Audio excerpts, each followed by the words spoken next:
পঞ্চম পাঠ আশ-শিরক বিল্লাহ। শিরকের পরিচয় ও পরিণতি। শিরক শব্দের অর্থ শরিক করা বা অংশীদারিত্ব।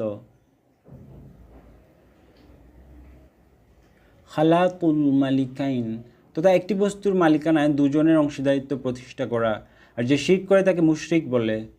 পরিভাষায় আল মুশরিকু বলা হয় যে আল্লাহ তাআলার ক্ষমতায় ও ইবাদতে অন্য কারো অংশীদারিত্ব সাব্যস্ত করল সে মুশরিক। আল্লাহ তাআলা শিরক থেকে মুক্ত থাকার নির্দেশ দিয়েছেন। আল্লাহ তাআলা বলেন, শিরক করো না, অবশ্যই শিরক সবচেয়ে বড় জুলুম। সূরা লুকমান 13।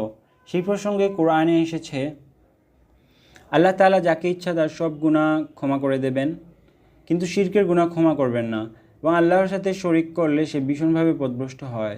সূরা নিসা 116। আল্লাহ তাআলা আরও বলেন, মুশরিকরা অপবিত্র। সূরা তাওবা 28। তাই মানুষ মাত্রই শিরক থেকে মুক্ত থাকার চেষ্টা চালাতে হবে। শিরকের প্রকার। শিরক দু প্রকার, যথা শিরকে আকবার ও শিরকে আসগার। শিরকে আকবার তথা সবচেয়ে বড় শিরক, আল্লাহর সাথে কাউকে শরিক সাব্যস্ত করা, এ প্রকার শিরকে শিরকে আকবার বলা হয়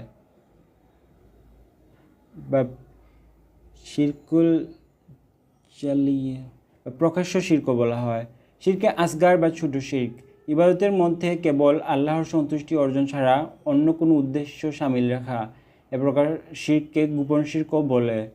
শিরকে আকবরের প্রকার। শিরকে আকবর 4 ভাগে বিভক্ত, যথা আশ-শিরকু ফিয-যাত বা সত্তাগত অংশীদারিত্ব, আল্লাহ তাআলার সত্তার মতো কাউকে বা কোনো শক্তিকে মনে করা। আশ-শিরকু ফিস-সিফাত বা গুণাবলীতে শিরক, আল্লাহ তাআলার গুণাবলীর মতো অন্য কারো গুণাবলী আছে এ আকীদা পোষণ করা। আশ-শিরকু ফিল হুকুক বা আল্লাহর অধিকারে কাউকে শরিক করা। সৃষ্টিজগৎ পরিচালনায় আইন প্রণয়নের অধিকারে আল্লাহর সাথে কাউকে শরিক করা।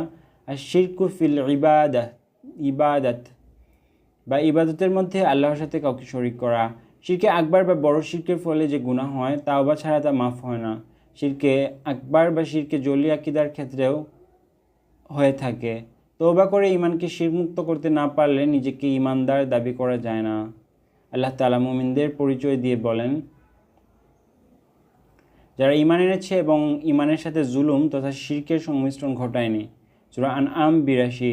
শিরকে আকবরের পরিণতি জাহান্নাম। আল্লাহ তাআলা বলেন, নিশ্চিত যে ব্যক্তি আল্লাহর সাথে শিরক করবে আল্লাহ তার জন্য জান্নাত হারাম করে দিবেন আর তার আশ্রয়স্থল জাহান্নাম। জালিমদের কোনো সাহায্যকারী নেই। সূরা মাইদা 72। প্রচলিত কতগুলো শিরক। সমাজে প্রচলিত শিরক দুভাগে বিভক্ত, যথা আকীদা বিশ্বাসের ক্ষেত্রে শিরক ও আমলের ক্ষেত্রে শিরক। আকীদা বিশ্বাসের ক্ষেত্রে শিরক, যেমন আল্লাহ তাআলার সত্তা ও গুণাবলীর মতো সার্বভৌম ক্ষমতাবান ও তার সমকক্ষ মনে করে অন্য কাউকে ক্ষমতার উৎস মনে করা। আল্লাহ তাআলার বাদ দিয়ে কোনো দেশ বা শক্তিকে রিজিকের মালিক মনে করা, সমস্যার সমাধানকারী মনে করা। আল্লাহ তাআলা যেভাবে ক্ষমতাবান এবং ক্ষমতার মালিক মনে করে কোনো বস্তুর সামনে বা কোনো ব্যক্তির সামনে মাথা নত করে তার কাছে শক্তিভোগ কামনা করা। ইবাদতের নিয়তে আল্লাহ ছাড়া কোনো ব্যক্তি বা স্থানকে সিজদা করা। আল্লাহ ছাড়া কোনো ব্যক্তি বা বস্তুর নামে মানত করা। সন্তান, রিজিক, রোগমুক্তির ক্ষেত্রে আল্লাহ ছাড়া সত্তাগতভাবে কেউ মালিক বা দেওয়ার ক্ষমতা রাখেন এই আকীদা পোষণ করা। আমলের ক্ষেত্রে শিরক, যেমন আর রিয়া তথা লোক দেখানো ইবাদত। আল খাউফ তথা আল্লাহকে ভয় না করে কোনো মানুষকে ভয় করে ইবাদত করা। ইবাদতের গুরুত্ব না দিয়ে মনগড়াভাবে এমন কোনো ভ্রান্ত পীর ফকিরের অনুসরণ করা যারা বলে ইবাদতের কোনো প্রয়োজন নেই। অন্য মানুষের ক্ষতি সাধনের উদ্দেশ্যে জাদু মন্ত্র প্রয়োগ করা। গায়েবের সংবাদ জানে বিশ্বাস করে গণকের কথাও বিশ্বাস করা।